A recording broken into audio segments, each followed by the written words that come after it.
Activez vos synapses, poussez la porte du labo des savoirs et entrez dans un monde de science et d'expérience. C'est le labo des savoirs. Bonsoir à toutes et à tous et bienvenue dans cette nouvelle émission du Labo des Savoirs. Si l'on croit des calculs proposés en 2018 dans la revue PNAS par Baron, Phillips et Milo, les plantes concentrent 450 milliards de tonnes de carbone, soit près de 80% de la biomasse terrienne. Et pour cause, on les retrouve à peu près partout, sous des climats très variés, à des altitudes très variables et sous des formes multiples.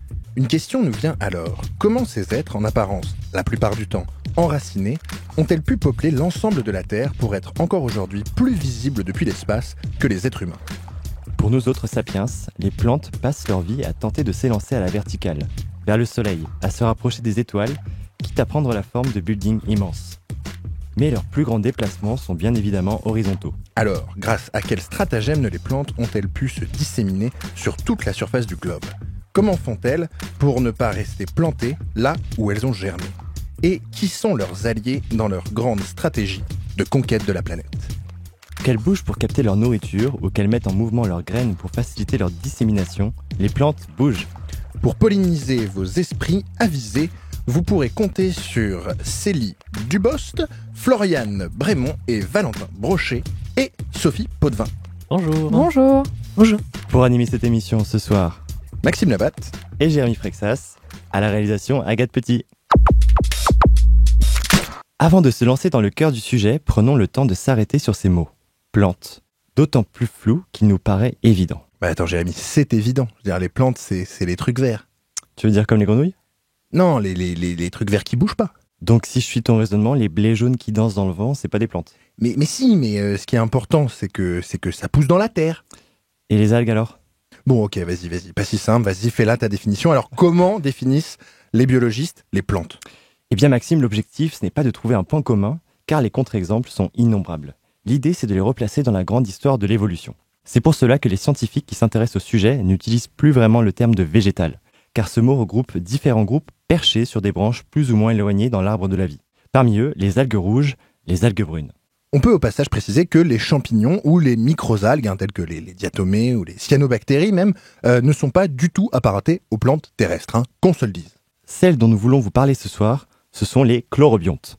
Un terme que nous vous conseillons d'utiliser le plus souvent possible, comme par exemple quand on va vous offrir des fleurs. Vous pouvez dire « Oh merci, des chlorobiontes, j'adore !» Eh oui, chlorobiontes, voici le terme exact. Sous cette dénomination sont réunies les plantes terrestres et les algues vertes. Ces êtres vivants se distinguent des autres notamment par la présence d'un chloroplaste, un organite que l'on trouve à l'intérieur de leurs cellules et qui va être le siège de la photosynthèse. Bon, bien évidemment, il existe des chlorobiontes qui ne font pas de photosynthèse, telles que des plantes parasites, par exemple comme Rafflesia. Je ne sais pas si tout le monde autour de la table voit ce qu'est cette plante. Rafflesia que l'on trouve dans les forêts tropicales de Bornéo et qui vit sous forme de filaments dans des lianes pendant toute sa vie, invisible jusqu'à ce qu'elle fasse une fleur complètement aberrante de 10 kilos et qui pue la mort. Voilà, la plus grande fleur d'ailleurs au passage du monde n'est pas chlorophyllienne.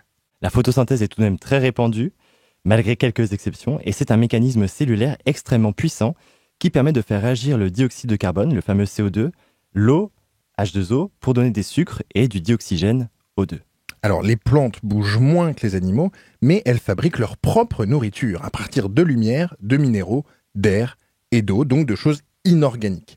Imaginez qu'en vous mettant au soleil, vous puissiez transformer directement le CO2 en sucre. Pas mal. Vivre à proximité d'une usine serait beaucoup plus intéressant. Alors, cette propriété fait des plantes des autotrophes. Alors, comme l'explique très bien Marshall Darley dans un article intitulé « The Essence of Plantness ». Tu peux le redire une fois, s'il te plaît ? Oui. The Essence of Plantness. Oh yeah. On peut voir les plantes comme des êtres qui vont collecter et concentrer de l'eau, du carbone et des minéraux. Ce rôle va amener les plantes tout au long de leur vie à développer une quantité incroyable de feuilles, de racines, de tiges, dont la fonction est de pouvoir capter ces différents éléments. Donc pour ceux qui suivent, les minéraux, l'eau, le soleil et le carbone. Exactement. Le CO2. Donc tous ces éléments que vous avez admirablement bien cités et qui sont présents plus ou moins abondamment dans leur environnement. On peut remarquer que les plantes vont donc chercher à développer leur surface plutôt que le volume, afin d'avoir la plus grande interface possible avec l'extérieur et capter ces matières premières. Maxime, je suis sûr que vous avez bien sûr un petit contre-exemple. Oui, bien sûr, tout à fait. Par exemple, les cactus qui sont tout ronds pour minimiser la surface et maximiser le volume. Bien sûr, leur problématique, eux, c'est de garder l'eau. Les animaux, si fiers de pouvoir sauter partout, sont quant à eux hétérotrophes, c'est-à-dire qu'ils vont se nourrir d'autres êtres vivants. Basiquement, une plante ou un organisme qui mange des plantes.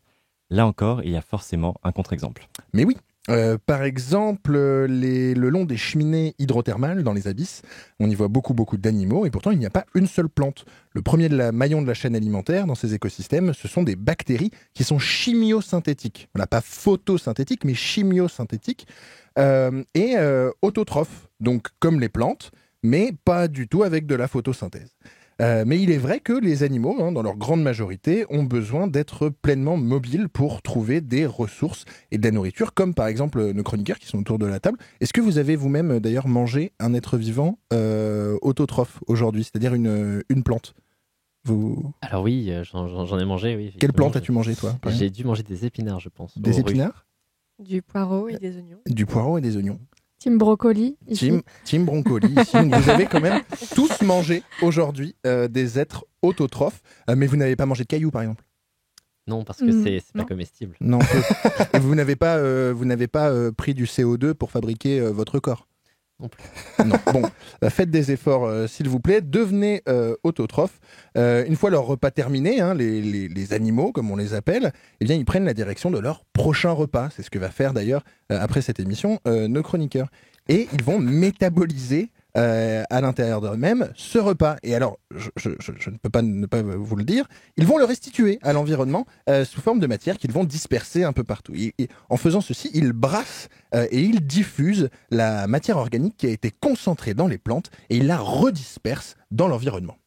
Et paf, ça fait un écosystème. Puisqu'on a d'un côté les plantes qui vont concentrer et les animaux qui vont disperser. Les unes servent de nourriture aux autres et les rejets des autres servent de nourriture aux premières. Rien ne se perd, tout se recycle, excepté l'énergie initiale que notre bon soleil nous fait parvenir en quantité quasi limitée. Bon voilà, on vous l'a fait très rapidement, mais ça, en gros, c'est l'histoire de la vie. Enfin, du moins, sur les terres baignées de lumière. Regarde, Simba. Toute cette immensité baignée de lumière est notre royaume. Le temps que passe un roi à gouverner ressemble à la course du soleil. Un jour viendra où le soleil éteindra sur moi sa lumière et se lèvera pour faire de toi le nouveau roi. Et tout ça m'appartiendra? Absolument tout. Tout ce qui est dans la lumière? Et l'endroit qui est dans l'ombre aussi? Notre royaume s'arrête à cette frontière. Tu ne dois jamais y aller. Moi, je croyais que les rois faisaient ce qu'ils voulaient. Le devoir d'un monarque va au-delà de sa volonté d'agir. Non, c'est vrai? Oui, mon fils. Tout ce que tu vois obéit aux lois d'un équilibre délicat. En tant que roi, il te faut comprendre cet équilibre et respecter toutes les créatures, de la fourmi qui rampe à l'antilope qui bondit. Mais les lions mangent les antilopes? Oui, Simba, mais laisse-moi t'expliquer. Quand nous mourons, nos corps se transforment en herbe et l'antilope mange l'herbe. C'est comme les maillons d'une chaîne dans le grand cycle de la vie. Voilà pour la petite propagande royaliste. On n'en a jamais assez.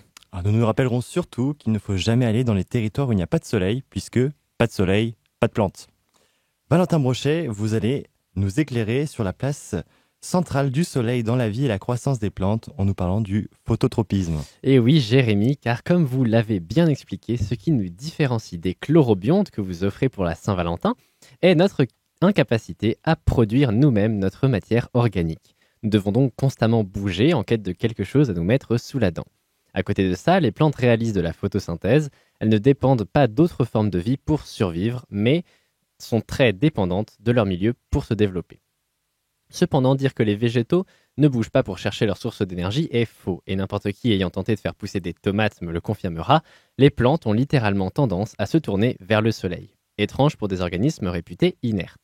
Moins visibles car cachées, les racines sont elles aussi soumises à une attraction par l'eau et par la gravité. Cela permet à la plante d'être plus efficacement au contact de ce qui lui permet de vivre, palliant aux aléas de l'environnement que nous ne pouvons contourner que via nos petites jambes. Mais au-delà du sentiment d'amour qu'aurait la marguerite pour le soleil, quelles sont les racines scientifiques, les raisons profondes de ce phénomène ? Oui, car la science a su expliquer ces mécanismes qui permettent à la plante de se mouvoir vers sa source d'énergie. Mais pour cela, je dois approfondir quelques notions de biologie végétale. Les végétaux ont des cellules assez différentes des nôtres. Elles possèdent une paroi et sont plus enclines à se déspécialiser. En gros, la cellule de tige de votre ficus peut se transformer en cellule de racine lors d'une bouture, un phénomène que l'on aimerait vraiment pouvoir appliquer pour nous régénérer. Les végétaux ont de plus deux modes de croissance, la division cellulaire, la même que la nôtre, et la croissance en largeur des cellules, appelée auxèse. Alors si je vous donne le nom scientifique, c'est parce que la molécule qui est responsable s'appelle l'auxine, et c'est elle qui fait se tourner votre tomate vers la fenêtre. Les plantes ont tout intérêt à se tourner vers les sources de lumineuses, et pour cela, l'évolution les a dotés de photorécepteurs, qui lorsqu'ils sont excités par la lumière, d'un côté, augmentent la concentration en auxine du côté opposé. Étrange, me direz-vous, pas tant que ça quand on sait que l'auxine entraîne une élongation des cellules. Aussi, la partie opposée va s'agrandir, tordant la jeune pousse vers la lumière, permettant aux feuilles de se gorger de sucre et d'apporter paix et harmonie dans votre véranda. Du côté des racines, cela vous surprendra peut-être, mais elles possèdent des structures au fonctionnement très semblables à celui de notre oreille interne. De petites vésicules d'amidon, un sucre propre aux végétaux, concentrées sont en suspension dans les cellules des racines. Et soumises à la gravité, elles appuient sur les membranes de la cellule, qui sait ainsi vers où se trouve le centre de la Terre. La racine va ainsi pouvoir se repérer aisément, un peu comme vous qui arrivez à savoir où est le sol, même dans le noir. Les plantes gesticulent donc beaucoup, et je ne peux que vous conseiller d'aller voir des timelapses sur le net, c'est assez spectaculaire, surtout chez les plantes grimpantes, véritables petits serpents photosynthétiques. Croisser, multiplier est donc un adage de plantes. Merci Valentin. Oui, c'est même un peu une malédiction, car les plantes ne peuvent pas s'empêcher de croître. Chez certains grands végétaux, elles peuvent même mourir si on les empêche de grandir en paix. Et les vieux arbres finissent parfois par s'effondrer sous leur propre poids, tellement ils sont devenus gros et lourds. Contrairement à ce que nous montre la croissance accélérée des haricots magiques, je ne sais pas si tout le monde visualise comment croît un haricot magique. Donc on saute sur une feuille et ensuite le haricot magique pousse et vous emmène jusqu'au nuage. Eh bien les végétaux ne poussent pas du tout comme ça. Si vous montez sur la première feuille, vous allez aller où ? Vous allez aller... Nulle part. Je triche parce que je suis un étudiant de biologie, mais nulle part. Non, nulle part. Vous allez rester sur la première feuille et d'autres feuilles vont pousser au fur et à mesure au-dessus de votre tête parce que toutes les plantes poussent par les pointes. Les nouvelles feuilles vont donc pousser au-dessus des anciennes produites par des cellules que l'on trouve au bout des tiges, Valentin en parlait, capables de produire de la tige, des branches, des feuilles, des fleurs. La croissance est donc dite localisée sur ces petites pointes qu'on appelle des méristèmes au lieu d'être globale comme chez nous, on croît dans toutes les directions à un moment de notre vie. La croissance est par contre illimitée, car les plantes sont potentiellement immortelles. Bien sûr, les végétaux meurent à cause du froid, de la sécheresse, dévorés par des chenilles ou frappés par la foudre, mais les petites communautés dont on vient de vous parler permettent aux plantes de rester dans une phase embryonnaire toute leur vie. On dit que leur croissance est indéterminée. Bouturez le bout d'une branche de chêne centenaire et vous obtiendrez... Un chêne. Un bébé chêne. Un bébé chêne, ça paraît très mignon. Et si cette croissance est perpétuelle et très variable entre les individus d'une même espèce, elle n'est pas pour autant anarchique. Elle est contrainte génétiquement par des dynamiques de croissance et par l'environnement. Une façon pour la plante de s'adapter malgré son manque de mobilité. Comme nous l'a expliqué Valentin, la lumière est un de ces facteurs déterminants. Elle peut orienter la croissance, c'est ce qu'on appelle le phototropisme, ou réguler des mécanismes comme la floraison, le photopériodisme. La gravité en est un autre.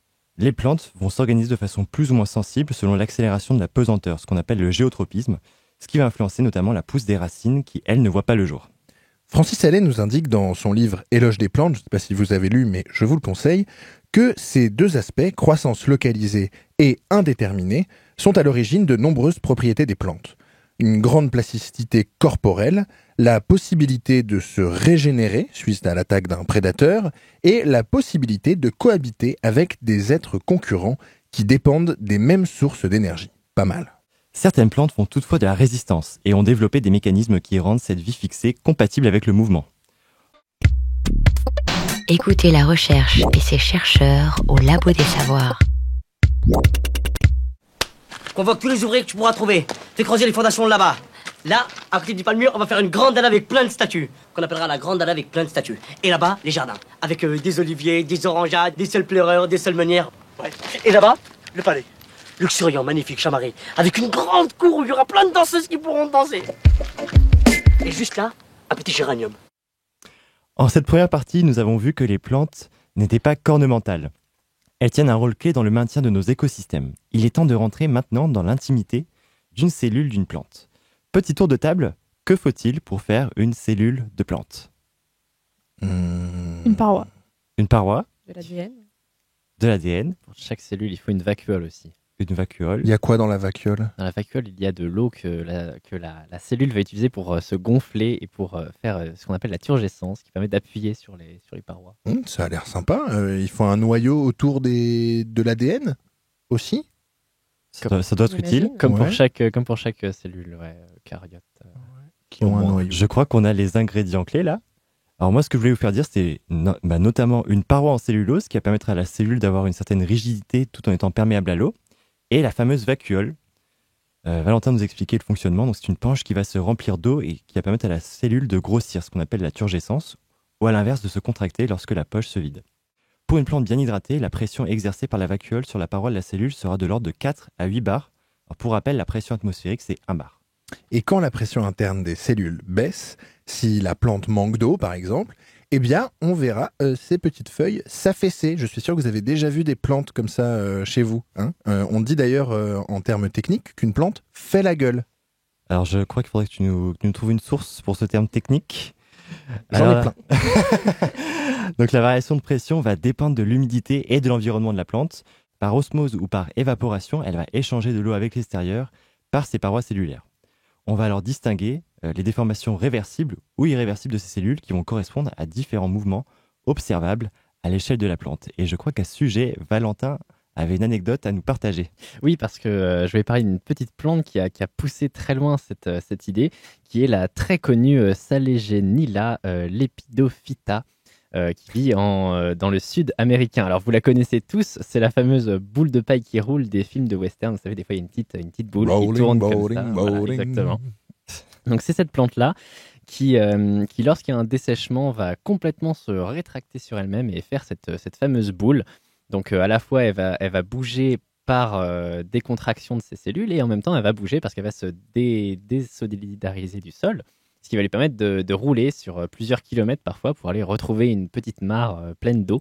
Et elle va pouvoir s'ouvrir. C'est assez magnifique à voir, de voir cette petite boule se rouvrir sous la forme d'une très jolie plante. J'en ai vu un hier, c'est assez spectaculaire parce que vraiment en quelques minutes, ça commence à redevenir vert et à s'ouvrir et à s'épanouir. C'est vraiment mieux que Jésus-Christ en termes de ressuscitation. Mais en parlant de Jésus-Christ, nous le savons, les plantes n'ont pas de sang. Même si je suis sûr que Maxime pourra nous trouver un contre-exemple. Oui, c'est pas faux. Il y a toujours un contre-exemple. Donc, par exemple, une plante qui a du sang, on peut citer l'arbre qui est l'arbre sacré qui habite à Westeros, par exemple, dans la cour de Winterfell, voilà, qui pleure du sang. Voilà, donc par exemple, ça c'est un arbre, il a du sang. Voilà. Bon, donc, on va retenir que dans leur grande majorité, les arbres et les plantes ont de la sève qui va transporter le sucre produit au niveau des feuilles par la photosynthèse et de l'eau, des minéraux que les racines auraient pu puiser dans le sol grâce à la transpiration. Et toutes ces circulations d'eau et ces jeux de pression vont entraîner des déformations de la paroi en cellulose des cellules. Et certaines plantes accumulent ainsi de la pression et sont capables de la relâcher pour bouger d'un seul coup, bouger en vrai, parce que je suis sûr que vous attendez qu'on vous parle de cette plante-là depuis le début de l'émission, de Mimosa pudica. C'est celle-là que vous attendez. Évidemment. J'attendais que celle-ci. Voilà. Vous la connaissez tous, c'est celle que quand on la touche avec le doigt, elle se ferme, c'est rigolo, voilà. Tout le monde connaît bien cette plante. C'est bien sûr l'un des mouvements les plus spectaculaires qu'on trouve dans le règne végétal, que réalise cette petite fabacée, donc la famille des haricots, originaire d'Amérique du Nord. Nous ne pouvions pas faire cette émission sans vous en parler. Alors moi j'ai un peu plus spectaculaire, Maxime. C'est des mouvements un peu plus brusques. Alors je pense à une plante aussi qui vient d'Amérique, mais cette fois-ci d'une petite région située entre la Caroline du Nord et la Caroline du Sud. C'est la Dionée. Est-ce que ça vous parle ? Oui. Cette espèce de petite plante carnivore qui fait penser à un piège à ours, même si à ce jour aucune capture d'ours n'a été observée. Donc Yael Forter et ses collègues percent les mystères qui entourent ce mouvement très rapide, de l'ordre de la dixième de seconde, dans un article intitulé « Physique des mouvements rapides chez les plantes » dans la revue Reflet Physique. Alors, est-ce que autour de la table, vous auriez une idée sur comment ce mouvement incroyable pourrait-il se faire ? C'est magique. Poil à l'intérieur. Alors, il y a une histoire de poil, ouais. Je sais qu'il faut toucher 2 fois le même poil, il me semble, pour que ça se déclenche. Après, pour le déclenchement, ça va, mais comment ça se referme, je ne sais pas. Alors, est-ce que c'est pas un peu comme les petites cellules qui sont à la base des Mimosa pudica, justement, qui relâchent l'eau et qui ont accumulé de l'eau, comme ça, qui ont accumulé de la pression et qui, quand on les touche, relâchent la pression ? Alors, pour être honnête, ces mystères ne sont pas tout à fait expliqués. Il y a encore quelques incertitudes sur la façon dont la Dionée met son piège en œuvre. Mais une chose est sûre, la forme en coque bombée de la mâchoire est l'ingrédient secret de cette plante vorace. Oui, la coque bombée, ça veut dire, vous savez, c'est comme les petits jeux que vous preniez quand vous étiez petit, où vous retourniez là, les petites puces et vous les posez par terre et ça sautait jusqu'au plafond. Pour atteindre son équilibre, il y a 2 positions possibles, la courbure vers l'extérieur ou vers l'intérieur. Voilà, pour passer de l'une à l'autre, la coque doit se déformer pour atteindre la quasi-planéité. Ce qui requiert beaucoup d'articulation pour prononcer le mot et également beaucoup d'accumulation d'énergie pour la plante. Donc ça, c'est une sorte d'instabilité mécanique. Et donc, pour comprendre, mettons-nous à la place d'un pauvre insecte qui est sur le point de se faire capturer. Donc... non, je suis un insecte, je suis sur le point de me faire capturer. Attention, tu vis tes dernières secondes, petit insecte, puisque tu vas justement toucher ces fameux poils qu'on a évoqués auparavant. Et ces poils sont sensibles. Une fois sollicités, donc les mâchoires de la Dionée qui sont bombées vers l'extérieur à l'origine vont accumuler de l'énergie et clac, la contrainte exercée sur la mâchoire va la faire passer sur son autre état d'équilibre, donc cette fois-ci bombée vers l'intérieur qui va alors comprimer le petit insecte et le mettre au contact de divers sucs en vue d'une digestion que l'on espère rapide. Cet effet n'est pas propre aux Dionée d'ailleurs, il est aussi utilisé par une autre petite plante carnivore, des marais, qu'on appelle l'utriculaire. Voilà, cette inversion de la courbure de la coque lui permet de créer une forte aspiration, comme le font beaucoup de poissons, à près de 600 G. Voilà, G c'est la gravité humaine, 1 G, donc imaginez 600 G, c'est quand même pas mal, pouvant piéger de petits mollusques notamment. Alors l'eau à ce propos est un environnement bien étonnant pour les plantes aquatiques. À l'opposé de la vie aérienne, les océans imposent un mouvement quasi perpétuel. La problématique est alors tout autre. Comment font donc les algues pour trouver un peu de stabilité ? Célie Dubost est partie enquêter. Exactement. Alors pour cette émission, j'ai décidé de prendre le large et de venir vous parler de phycologie. La phycologie, c'est tout simplement l'étude des algues. Et comme la plus grande partie de la planète est recouverte par des milieux aquatiques, il me paraissait important de ne pas les laisser de côté pour cette émission. Alors, comme chez les plantes terrestres, plusieurs facteurs influencent la répartition et la dissémination des algues dans les différents milieux. Car oui, même si on a l'impression de les retrouver partout quand on va à la plage, les algues aussi ont des habitats spécifiques adaptés à leur mode de vie, à leur physiologie et à leur mode de reproduction. On retiendra par exemple la température, le type de substrat disponible, la composition et ou le mouvement de l'eau, ou bien encore la luminosité. Mais aujourd'hui, je viens vous parler reproduction. Les algues peuvent se reproduire de plusieurs façons, donc de manière asexuée, par division, pour les algues unicellulaires par exemple, ou par fragmentation des thalles, donc les sortes de feuilles des algues, ou bien en produisant simplement des spores qui vont aboutir à des individus identiques aux parents. Elles peuvent également se reproduire de façon sexuée, donc là les modes de fécondation sont très divers en fonction des espèces. La fécondation peut avoir lieu dans le milieu aquatique. On va parler d'isogamie quand les gamètes sont morphologiquement et physiologiquement identiques, d'anisogamie quand les gamètes sont morphologiquement et ou physiologiquement différents, d'oogamie quand un gamète est bien plus gros et immobile avec des réserves et un autre est beaucoup plus petit et mobile. La fécondation peut aussi se faire par le rapprochement de 2 individus et de la création d'un pont entre les deux filaments. C'est ce qu'on va appeler la cystogamie. On peut aussi avoir le cas où la gamète femelle va produire une sorte de poil et où le gamète mâle va pouvoir s'y coller et ainsi permettre la fécondation. Et enfin, après j'en ai fini avec les mots en ogamie, la planogamie, lorsque la gamète femelle attend simplement qu'un gamète mâle sans flagelle se pose à la surface du gamétophyte pour permettre la fécondation, qui se fait alors complètement au hasard. Donc pour la plupart de ces modes de reproduction, l'océan ou plus largement les milieux aquatiques sont un intermédiaire inévitable. Or, ces modes de reproduction ont l'air d'être liés au hasard, ou du moins à beaucoup de chance. Comment un gamète trouve-t-il l'autre dans l'immensité de l'océan, avec les courants marins, les prédateurs bien évidemment? Et comment les algues trouvent-elles le moyen de contrer cette dispersion liée au mouvement de l'eau?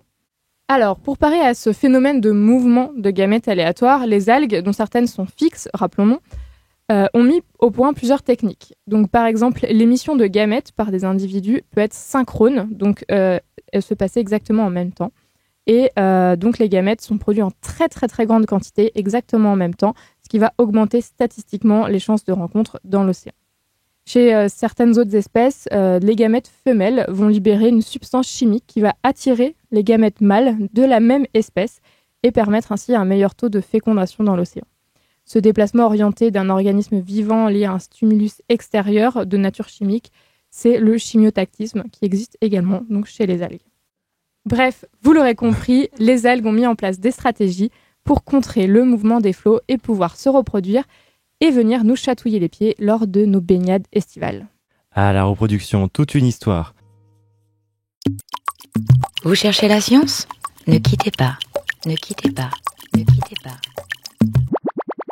S'il y a bien une difficulté à être enraciné, et tous ceux qui ont grandi dans un petit village le savent, c'est qu'il est bien difficile de faire des rencontres. Vous savez, moi je crois pas qu'il y ait de bonnes ou de mauvaises situations. Moi, si je devais résumer ma vie aujourd'hui avec vous, je dirais que c'est d'abord des rencontres. Des gens qui m'ont tendu la main peut-être à un moment où je ne pouvais pas, où j'étais seul chez moi. Un autre concept fantastique que nous proposent les végétaux, surtout les plus récents, c'est le concept de graine qui est particulièrement fantastique puisqu'il n'a aucun équivalent dans le monde animal. Donc une graine, c'est une sorte de plante en sommeil qui peut rester dans le sol plusieurs années ou dériver en mer en attendant le moment opportun pour s'épanouir. Floriane Brémond, vous êtes penchée sur les différentes stratégies qu'ont mises en place les plantes pour faire des voyages loin, mais alors très très loin. Est-ce que la lande, c'est assez loin pour vous, Maxime ? Oui, tout à fait. Très bien. Eh bien, c'est parti pour la lande. La terre de bruyère est chaude et s'envole en paillettes de poussière sous la brise. L'air est chargé des parfums sucrés des pins et des mûriers. C'est l'été, les lézards se prélassent au soleil. Et moi, je m'éclate à faire exploser les cosses de genêts mûres et sèches. Une petite pression et paf, les graines se dispersent dans une explosion digne d'un claque-doigt. Ah, je rêve d'effleurer du doigt un concombre d'âne qui, une fois mûr et gorgé d'eau, disperse ses graines en les projetant dans les airs tel un feu d'artifice. L'air de rien, ces deux plantes sont capables de disséminer ainsi leurs graines, parfois à plusieurs mètres du pied-mer. Même prouesse, même technique ? Pas tout à fait. Pour le genêt comme pour le concombre d'âne, la force cinétique appliquée aux graines pour les projeter résulte d'une énergie mécanique accumulée dans le fruit ou la cosse. Cependant, la technique diffère d'une plante à l'autre. Sur la lande, sèche en été, les cosses de genêt se dessèchent et se resserrent autour des graines. Regardons donc une cosse d'un peu plus près. Elle est allongée, plutôt plate, constituée de deux pans entourant les graines. Ces deux pans sont reliés par deux bords différents. Le premier est un genre d'ouverture facile, appelé fente de déhiscence. Cette fente permet à la fois de maintenir la cosse fermée le temps que la graine mature et d'ouvrir la cosse en cédant soudainement lorsqu'elle ne peut plus résister aux forces en jeu sur la cosse. Le second bord est une bande fibreuse qui rétrécit en séchant et vient, à la manière d'un élastique, exercer une force sur les pans de la cosse de manière à les ouvrir.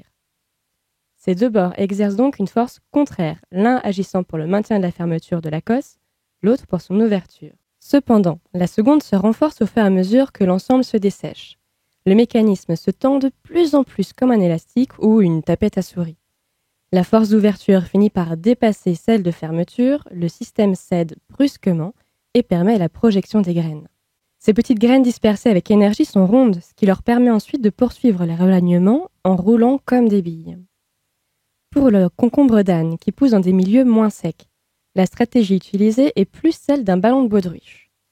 Le fruit se gorge d'eau et se met ainsi sous une forte pression. Il est dit turgescent. Lorsqu'il est assez mûr et tendu, le moindre effleurement ou coup de vent suffit pour que le fruit se détache de son pédoncule en recrachant tout son contenu, jus et graines comprises.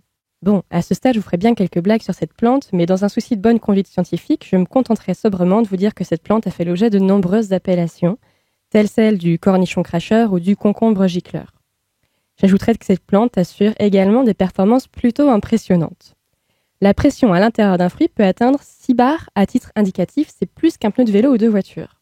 Sa vitesse de projection avoisine les 10 mètres par seconde et sa distance de déplacement peut atteindre 12 mètres. Le concombre d'âne et le genêt ne sont pas les seules plantes à procéder ainsi. Cette méthode de dispersion des graines grâce à un mécanisme propre à la plante est appelée autochorie. Il existe aussi l'anémochorie, qui est la dispersion des graines grâce au vent, comme le font le pissenlit ou l'érable. La technique peut sembler simple. Les graines ont une forme d'aile ou de plumeau, ce qui freine leur chute et favorise l'éloignement par le vent. En vérité, l'évolution a permis l'émergence de formes qui n'ont rien à envier à celle d'un simple parachute. En effet, il s'avère que la forme de l'ombelle d'une graine de pissenlit, aussi appelée pappus, assure à la fois le freinage de la chute, mais également la création d'un vortex aérien au-dessus de la graine. Ce vortex attire la graine vers le haut et peut lui permettre de s'élever, allant ainsi plus loin que si sa chute était simplement freinée. Quant à la graine d'érable, sa forme en hélice appelée samar permet de faire contrepoids avec la masse que représente la partie féconde de la graine. Son centre de gravité est ainsi décalé de manière à lui permettre de tomber avec un mouvement giratoire. Cela ralentit sa chute et favorise la dispersion par le vent. L'observation a permis de mettre en évidence une sélection pour l'une ou l'autre des stratégies selon la taille de la graine. Celles plus grandes et lourdes, comme l'érable, ont adopté une forme d'aile, et celles plus petites et légères, comme le pissenlit, une forme en plumeau. Les graines peuvent ainsi franchir des centaines, voire des milliers de mètres lorsque les conditions sont favorables. Parmi les autres techniques de dispersion des graines, on retrouve également l'hydrochorie, ou dispersion grâce à l'eau. Les plantes laissent généralement leurs graines flotter à la surface de l'eau ou emportées par les eaux du ruissellement. Cette technique présente un avantage ciblé par rapport à celle précédemment décrite. Je pose donc la question à mes camarades ici présents, laquelle d'après vous ? Eh bien, on peut changer de continent et là se redisperser dans une aire géographique tout à fait différente. Alors, j'ai pas d'exemple, je ne sais pas si c'est possible, mais ça me semblerait Faut pas se faire manger énorme par un si ça poisson. pouvait réussir. Bah, les noix de coco, je crois, Ouais, on fait ça. les noix de coco, et ça on va loin. l'ensemble du monde. D'accord. Typiquement, avec la noix de coco, vous avez un exemple du principal avantage, c'est que cette méthode permet de transporter des fruits très grosses, en fait. C'est la principale méthode pour transporter des gros fruits. Alors, revenons au vif du sujet. Sachez qu'il existe aussi la barochorie, ou la dispersion par la gravité. Les fruits ou graines tombent généralement de la cime d'un arbre de telle manière que les ricochets et rebonds sur le sol soient propices à leur dispersion. Leur forme est conçue en conséquence. Par exemple, la pigne qui sert de réceptacle aux graines de pin a une forme qui permet aux graines de se disperser dans plusieurs directions et progressivement quand la pomme de pin chute. Et attention, chers camarades, j'ai gardé le meilleur pour la fin et comme je suis gentille et que je sais que vous étiez tous jaloux de ce sujet de chronique, j'ai veillé à la partager avec vous. Ah, c'est gentil ça. Et ouais.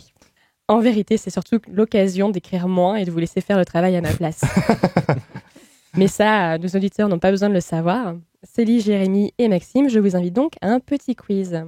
La dernière méthode de dispersion des graines est la zoochorie.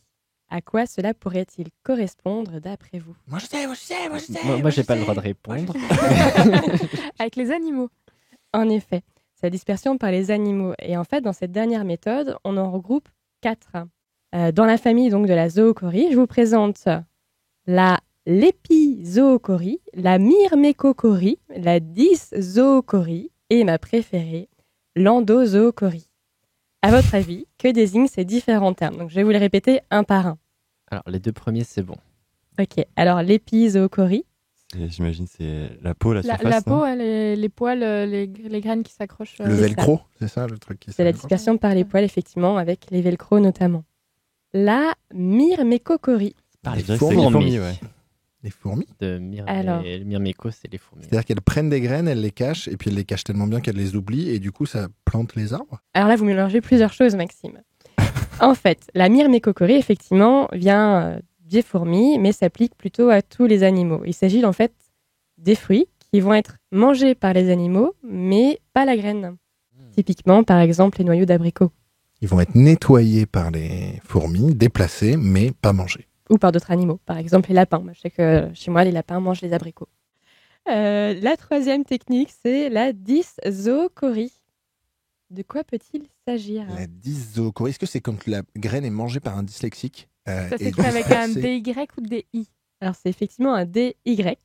Et ça pourrait faire penser à certains troubles des apprentissages. Plutôt en lien avec la mémoire, je pense. Ah, c'est quand ils oublient. C'est les écureuils qui oublient, c'est ça? Voilà, c'est effectivement les animaux qui vont emporter les fruits, faire des réserves ou en manger une partie, et finalement laisser le reste sur place, le dispersant au passage.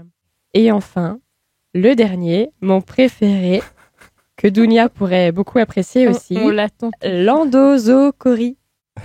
C'est quand Quelqu'un peut-il en donner l'explication? Alors, je fais une supposition. Oui, je sais. J'ai l'impression que... Je crois que la réalisatrice veut évoquer le sujet. Est-ce que vous-même, vous dispersez des graines en dozocorie? Alors, c'est mon hobby. Je participe aux écosystèmes. Je fais ça en groupe. J'ai une idée, je dirais par le caca. C'est tout à fait ça. Et effectivement, l'espèce humaine participe aussi à cette activité. On s'est enfin trouvé un rôle dans l'écosystème. Ça y est. Eh bien, quand vous mangez des petites tomates cerises et que vous partez en pique-nique et qu'il n'y a pas de toilette sur place, vous y participez. Voilà. C'est vrai, ça nous arrive trop peu, personnellement, par les temps qui courent, mais c'est bon à savoir. Je tiens à préciser que d'ailleurs, certaines plantes ont besoin maintenant de passer par l'intestin d'un éléphant ou d'un autre animal pour pouvoir avoir l'enveloppe directement qui entoure la graine, qui sont un peu dissolus par les sucs gastriques pour ensuite pouvoir pousser dans une belle bouse. Ce qu'on voudrait tous pour nos enfants, j'ai envie de dire. Quand un arbre vraiment fait ça comme stratégie, c'est vraiment souhaiter le meilleur pour ses enfants. Alors sans transit, je crois que c'est à vous de reprendre, Floriane Brémond. Oui, j'en étais à ma conclusion, mais j'avais un peu perdu mon fil en cours de route.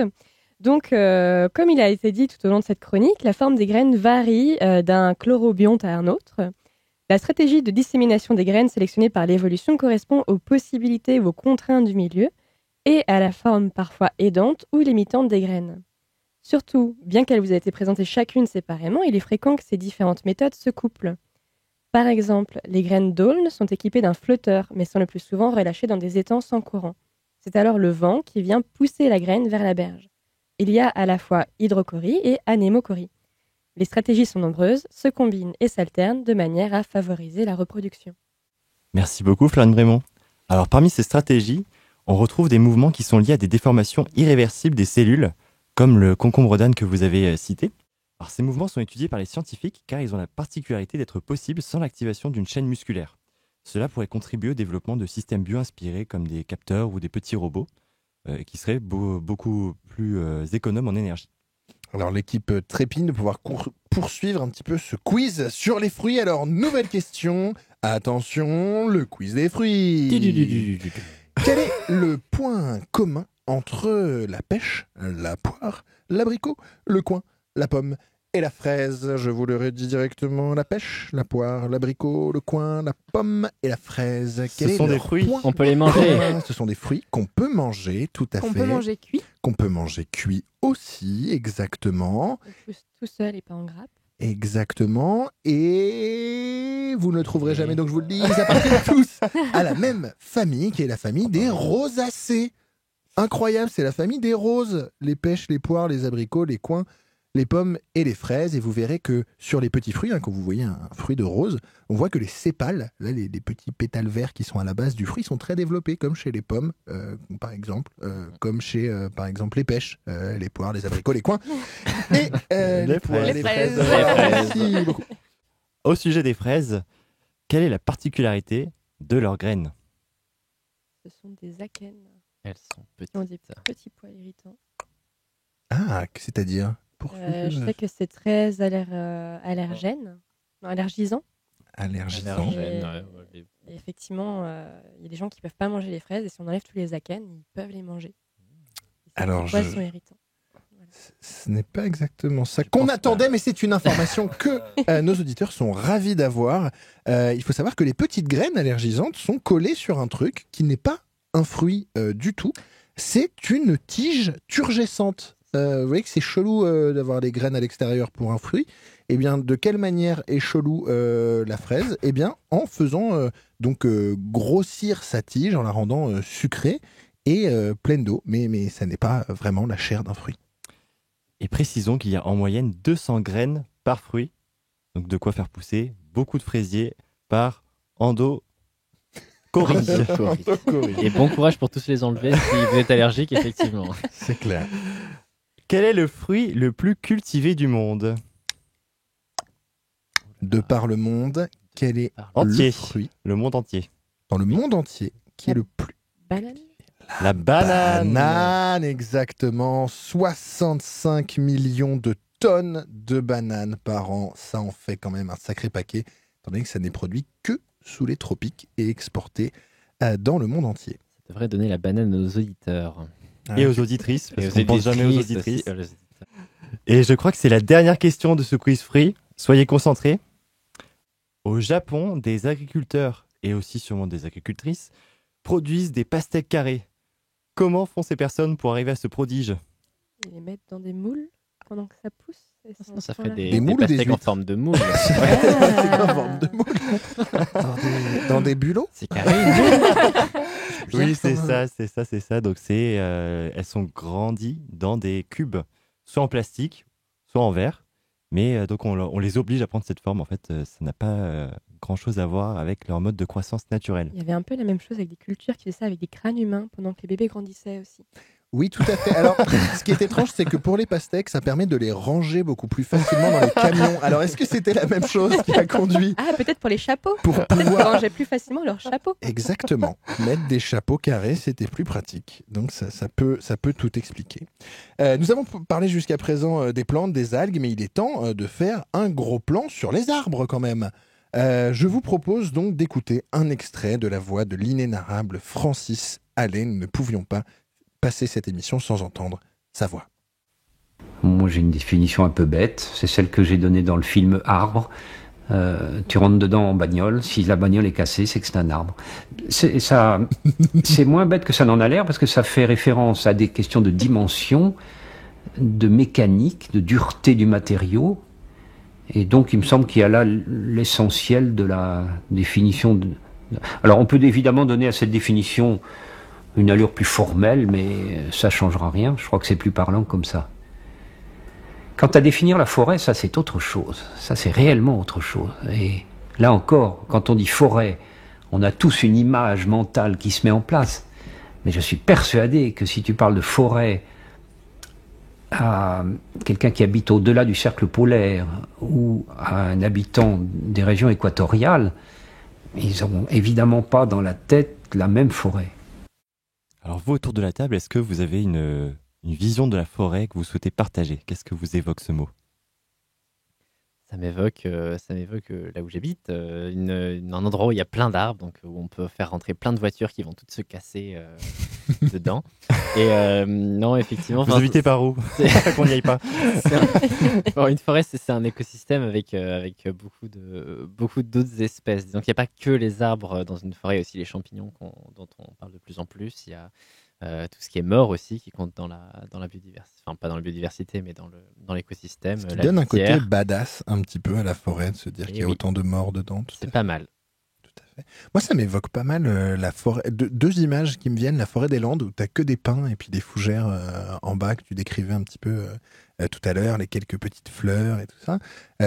Et les grands arbres mais tous alignés parce que la forêt des Landes est quand même la plus grande forêt d'Europe mais c'est une forêt qui est planté par l'être humain, ou alors ça m'évoque un truc beaucoup plus bordélique, tropical, et du coup bizarrement rempli de palmiers. Parce que en voyant les forêts des tropiques, j'ai été beaucoup étonné de voir la quantité de palmiers différents qu'il y a à l'intérieur d'une forêt. On imagine tout le temps ceux qui sont en bord de plage, qui sont pas super cool d'ailleurs. Ceux qui sont dans les forêts sont beaucoup plus impressionnants. Pour moi, c'est beaucoup de bruit et beaucoup d'odeurs. Voilà, c'est le bruit quand on marche sur les feuilles qui craquent, des odeurs qui changent en fonction des saisons et des couleurs qui changent en fonction des saisons aussi. Toujours intéressant de regarder les forêts, d'aller voir la même forêt, que ce soit au printemps, en automne, en hiver, puis même en été. La forêt, c'est donc le passage du temps. C'est beau. Exactement. Et bien moi justement, à propos du passage du temps, j'allais dire le passage des saisons, le rythme des saisons, le fait que finalement à chaque moment où on y va, il y a des activités différentes à y faire. Alors est-ce qu'une forêt a toujours été ainsi? Sophie Potvin nous propose une immersion dans le temps à la recherche des origines des forêts européennes. Bonjour à toutes et à tous, bonjour à l'équipe. Alors, moi, je vais vous parler un petit peu des forêts et de comment elles ont reconquéri l'Europe après l'âge glaciaire. Je vais vous raconter tout ça dans une petite chronique. Mais d'abord, sachez que la France et ses forêts arrivent en haut du classement européen en termes de surface. On est les 4e, derrière la Suède, la Finlande et l'Espagne. C'est pas mal, pour une fois qu'on est en haut du classement, on va pas s'en plaindre. Alors, sans compter les départements d'outre-mer, la France possède pas moins de 17 millions d'hectares de forêt sur son sol et c'est presque 30% du territoire. Si je vous demande de me citer une essence de bois classique la plus répandue dans les forêts, vous allez sans aucun doute me répondre le chêne, et vous aurez raison parce que lui et ses cousins sont les grands premiers. Eh bien, ce paysage-là, c'est loin, très très loin de ce qu'a connu la France autrefois. Si on remonte 20 000 ans en arrière, déjà, il n'y a plus de France, mais surtout, il n'y a plus d'arbres. Rien. Les voyageurs du temps qui se retrouveraient là par hasard seraient spectateurs d'un paysage délaissé, mort et surtout gelé. Nous sommes en pleine ère glaciaire et les seuls arbres qui poussent sont cachés au sud, dans les refuges méditerranéens, où il fait encore presque bon vivre. Mais alors comment s'y sont-ils pris pour recoloniser l'entièreté du territoire ? Eh bien, pour le savoir, il faut faire appel à une discipline scientifique en plein essor qui mélange la climatologie, la géologie, l'hydrologie, la biologie, l'archéozoologie, la génétique, l'histoire ou encore la littérature. Ça s'appelle l'écologie historique. Et c'est ce que pratique avec aisance Stéphane Durand, l'auteur du livre 20 000 ans ou la grande histoire de la nature. Armé de phrases efficaces et de descriptions fournies, il nous plonge à la fin de l'ère glaciaire et au début de l'ère Holocène, décrivant les hommes, les animaux, mais surtout les plantes. Alors pour comprendre un petit peu comment les arbres ont reconquis l'Europe, il faut déjà changer d'échelle. Il ne faut plus penser dans une temporalité d'humains, mais dans une temporalité d'arbres, en faisant défiler les années en secondes.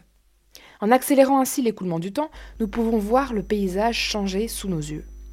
Déjà, notre planète est prise de fièvre épisodique. L'air se réchauffe et les glaces fondent en se transformant en rivières torrentielles. Les quelques arbres qui résistaient seuls au froid, perdus dans la taïga, en profitent pour se multiplier et pour coloniser les bouts de terre qui sont libérés. C'est le top départ de la course. Alors les pionniers sont le bouleau et ses graines très volatiles, et le pin sylvestre, qui est capable de pousser dans des milieux très secs et de résister à des grandes crues. Ces conquérants colonisent les terres nues et sèches, sans humus, et préparent ainsi le terrain pour les arbres plus douillets qui vont arriver progressivement après. Les premières grandes vraies forêts de pins et de bouleaux naissent ainsi il y a 13 000 ans. Puis c'est l'arrivée des deuxièmes de la course, les grands arbres, qui poussent plus lentement mais vivent plus longtemps. Le chêne, le tilleul, l'orme et le charme, certains s'entraident, d'autres sont en compétition constante, mais selon la région, le climat, le relief, le sol ou encore les premiers arrivants d'arbres, le paysage se reverdit différemment, mais petit à petit. C'est donc une marée verte qui conquiert tout le territoire, partant du sud, là où il y avait les refuges méditerranéens, vers le nord. On assiste à une danse des essences qui font des rondes, s'alternent et se remplacent, mais l'avancée reste inexorable. Mais à quelle vitesse cette armée verte colonise-t-elle le territoire ? Alors si le proverbe dit que la pomme ne tombe jamais bien loin de l'arbre, les graines en revanche doivent aller plus loin que les racines de leurs parents pour espérer être un jour les premiers sur ces terres nouvelles. Un botaniste de la fin du XIXe siècle a calculé la vitesse de propagation des chênes. Ils auraient atteint le nord de l'Angleterre, depuis la niche méditerranéenne du sud de la France, à une vitesse de propagation de 2 km par an. C'est 100 fois supérieur à la vitesse de dispersion des arbres qu'on observe aujourd'hui. Ce paradoxe porte aujourd'hui le nom de ce scientifique, il s'appelle le paradoxe de Reid. Plusieurs explications sont avancées pour expliquer cette vitesse supersonique de la diffusion des graines, et l'une d'entre elles, c'est que les graines s'accrocheraient aux fourrures des animaux qui se déplaceraient en même temps que les premiers arbres. À la course des arbres, il y a les bons et aussi les moins bons. Le hêtre fait partie des grands traînards, voire des derniers. Là où les autres empruntent les grandes routes migratoires, les plaines et les vallées, le hêtre reste dans ses montagnes, au sud de l'Europe. Timide, il attend l'arrivée des premiers hommes cultivateurs du néolithique, il y a 4500 ans, pour descendre de son refuge. Est-ce une coïncidence ? Peut-être pas. L'homme aurait favorisé l'arrivée du hêtre. En effet, il faisait des feux de forêt et déboisait beaucoup, ce qui a laissé de la place pour l'arbre qui peut alors déployer son feuillage très dense et s'accaparer toute la lumière. Il représente aujourd'hui l'arbre dominant, avec le chêne, dans nos forêts. Comme quoi, les derniers arrivés ne sont pas forcément les plus mal logés. Le labo se lit aussi sur les réseaux. Retrouvez-nous sur Facebook et Twitter. Alors qu'en sera-t-il des plantes de demain ? Vont-elles continuer à se reproduire ainsi ? Nous l'avons dit, les stratégies de dispersion des graines sont liées aux conditions optimales de leur développement. Une étude publiée par Elbaum et Abraham dans Plant Science, qui s'intitule Insights into the Microstructures of Hygroscopic Movement in Plant Seed Dispersal, nous rappelle que certaines mutations peuvent rendre ces mécanismes inopérants. Comment cela est-il possible ? Eh bien, au moment de mûrir, la portion de la plante qui retient les cosses de sésame s'assèche et permet la libération de ces cosses. Pour certaines plantes, cela ne fonctionne pas correctement. Pour nos amis les plantes, cela est problématique. S'il est impossible de semer ses fruits, alors la plante de sésame ne pourra pas être à l'origine d'une nouvelle génération. Mais cela est très intéressant pour nous, les êtres humains, dans le cadre de nos activités agricoles. Alors, ces mutations ont notamment touché la plupart des céréales, c'est ce qui facilite la moisson. Donc les recherches sur les semences de demain pourraient tirer parti de ces anomalies. Les sélections de variétés présentant cette mutation seraient une façon d'améliorer les rendements de notre agriculture. C'est bon à savoir, c'est bon de savoir, c'est le labo des savoirs. Les plantes sont à la base de presque tous les écosystèmes terrestres. Elles sont le producteur primaire de matière organique qui traverse ensuite toute la chaîne alimentaire. Mais elles sont bien plus. Oui, s'arrêter à cela, ce serait oublier leur participation dans le cycle de l'eau, la stabilisation des sols et le rafraîchissement de l'environnement. Nous remercions donc leur enracinement et leur stabilité. Mais ce n'est pas pour cela qu'elles ne bougent pas. Regardez avec attention et patience le monde végétal et vous verrez l'orientation de leurs tiges ou de leurs feuilles en fonction du soleil et de la gravité. Vous verrez aussi la diversité de leurs mécanismes de dispersion de leurs graines. Les plantes se jouent de la physique et de la chimie, s'adaptent à tous les milieux, hostiles ou concurrentiels. Elles se jouent même des animaux en nous manipulant, par la beauté de leurs odeurs, le sucre de leur nectar ou de leurs fleurs. Et, pendant qu'on s'agite autour, elles se dispersent. Cette réflexion de Marshall Darley conclura cette émission. Les animaux possèdent un cerveau et l'utilisent pour coordonner des mouvements, partir à la recherche de sources de nourriture, d'un abri et se reproduire. Les plantes, elles, peuvent faire tout cela sans système nerveux centralisé.